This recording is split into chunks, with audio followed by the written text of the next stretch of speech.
대만을 포위한 채 벌인 중국의 군사 훈련에도 트럼프 미국 대통령은 대수롭지 않다는 반응입니다. 반면 미 의회에서는 중국이 의도적으로 상황을 악화시키고 있다며 강한 비판의 목소리를 냈습니다. 워싱턴 정호윤 특파원입니다. 대만을 둘러싸고 이틀간 벌인 중국의 대규모 군사 훈련에도 트럼프 미국 대통령은 태연한 표정을 지었습니다. 미국과 대만의 무기 거래를 겨냥한 훈련이라는 일부 지적에도 트럼프 대통령은 20년간 해온 해군 훈련의 일환이라며 의미를 축소했습니다. He hasn't told me anything about it, and I don't believe he's going to be doing it. Does it worry you? No, nothing worries me. Nothing. 트럼프 대통령의 사실상 방관과 다름없는 태도 속에 의회가 비판의 목소리를 냈습니다. 하원 중국특별위원회의 여야 지도부는 성명을 통해 이번 훈련을 중국에 의한 의도된 상황 악화라고 규정했습니다.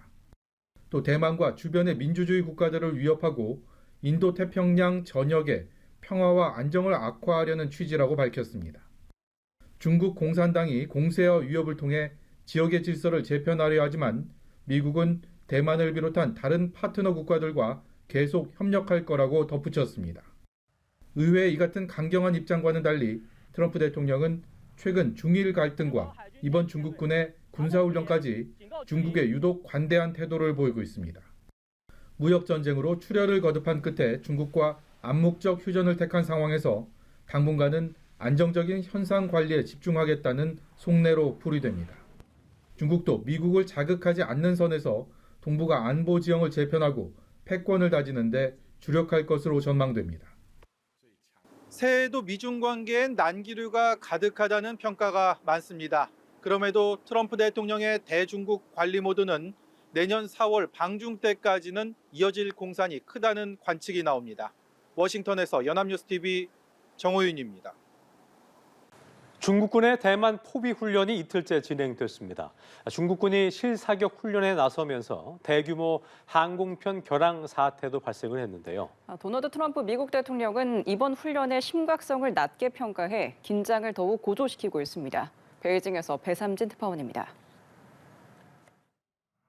중국군의 KJ-500 조기 경보기와 J-20, J-31 스텔스 전투기가 잇따라 출격합니다. 이후 대만의 랜드마크 타이베이 101 빌딩 전경 영상이 공개됐는데 중국 공군은 영상에 언제든 타이베이에 진입할 수 있다는 메시지를 덧붙였습니다. 중국군 드론으로 촬영된 이 영상은 대만 상공 접근 능력을 과시하려는 의도로 풀이됩니다. 我们连续出动多型战机高强度成体系为台岛周边实施空中迫切进兵重点演练了区域分库 중국군의 대만 포위 훈련이 이틀째 진행됐습니다.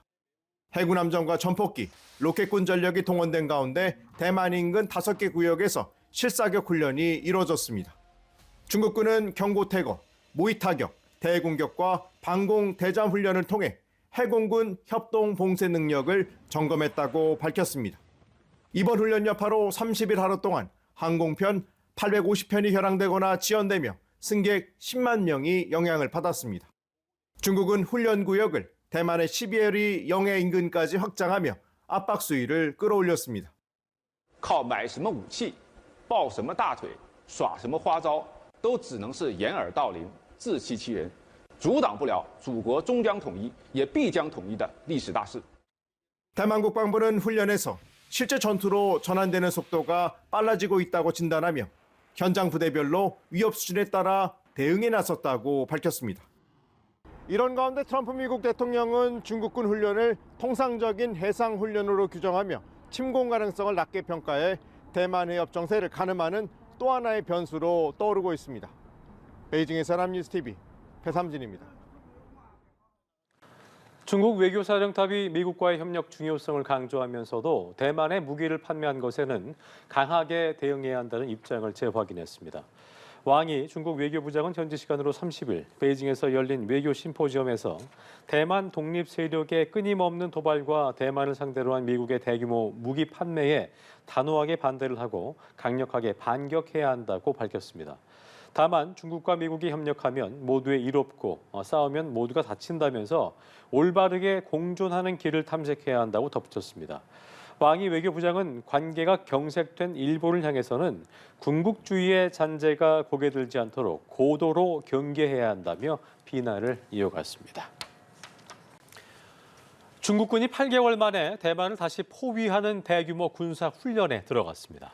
대만 주변 5개 해역을 동시에 봉쇄하는 방식으로 미국과 동맹의 개입 차단 의도를 분명히 했습니다. 베이징에서 배삼진 특파원입니다. 중국군이 지난 4월 이후 8개월 만에 또다시 대만 포위 훈련에 나섰습니다. 훈련명은 정의의 사명 2025. 대만의 옆과 북부, 서남부, 동남부, 동부 등 5개 해역을 동시에 봉쇄하는 방식입니다. 해공군 전투대비 순찰과 제공권 탈취, 주요 항만과 요충지 봉쇄가 핵심으로 함정과 항공기를 다방향에서 대만에 근접 투입해 포위 압박 수위를 끌어올리는 방식으로 진행됩니다.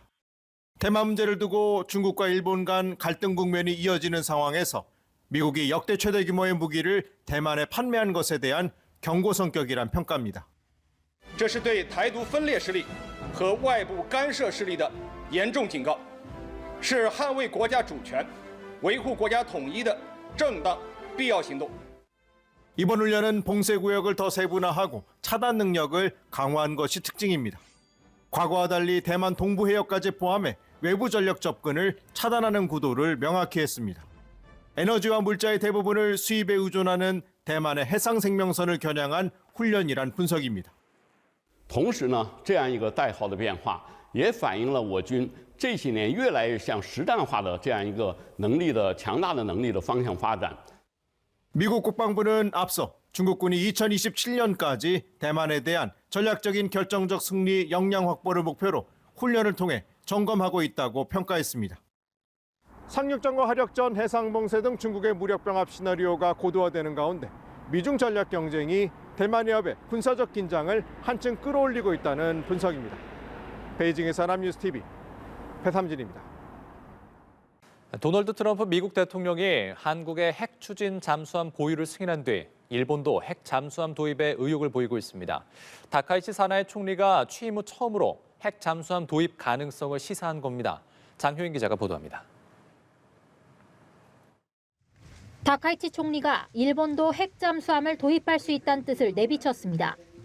요미우리 신문 인터뷰에서 모든 선택지를 배제하지 않고 억지력과 대처력 향상을 위한 정책을 검토할 거라고 답한 겁니다. 기존의 다카이치 내각의 다른 인사들이 밝힌 입장과 같지만 총리가 이런 발언을 한 건 사실상 처음입니다. 今は持っていない韓国が持つ、そして今は持っていないオーストラリアも持つ、我々が抑止力、対処力を向上させる上で何が新たな次世代の動力として必要かというのは、全固体なのか燃料電池なのかそれとも原子力なのか議論することは当然のことではないかと思います。 앞서 집권자민당과 열린여당 일본 유신에도 차세대 동력을 활용한 수직 발사장치 탑재 잠수함을 갖기 위해 협력하기로 했는데 사실상 핵 잠수함을 염두에 둔 걸로 해석됐습니다. 다카이치 총리는 또 언론사 편집국장들을 만나선 일본도 우크라이나 전쟁처럼 분쟁에 휘말릴 수 있다며 이를 대비해 전쟁을 지속할 수 있는 능력을 높이겠다고 했습니다. 이어 국가안전보장 전략, 국가방위 전략, 방위력 정비 계획 등 안보 3대 문서 개정 논의를 진행하겠다고 거듭 강조했습니다. 자신의 대만 유사시 개입 시사 발언 이후 갈등을 겪고 있는 중국과 건설적이고 안정적인 관계를 구축해 나가겠다며 원론적 견해를 밝혔습니다. 日中間には経済安全保障を含む安全保障上の懸念事項が存在しています。率直に対話を重ね戦略的互恵関係を包括的に推進していきたいと思います。 한편 중국은 일본 여행과 문화 콘텐츠 등의 빗장을 거는 한일령에 나서며 압박 수위를 좀처럼 낮추지 않고 있지만 다카이치 내각 지지율은 70%대를 기록하며 고공행진 중입니다. 연합뉴스 TV 장효인입니다.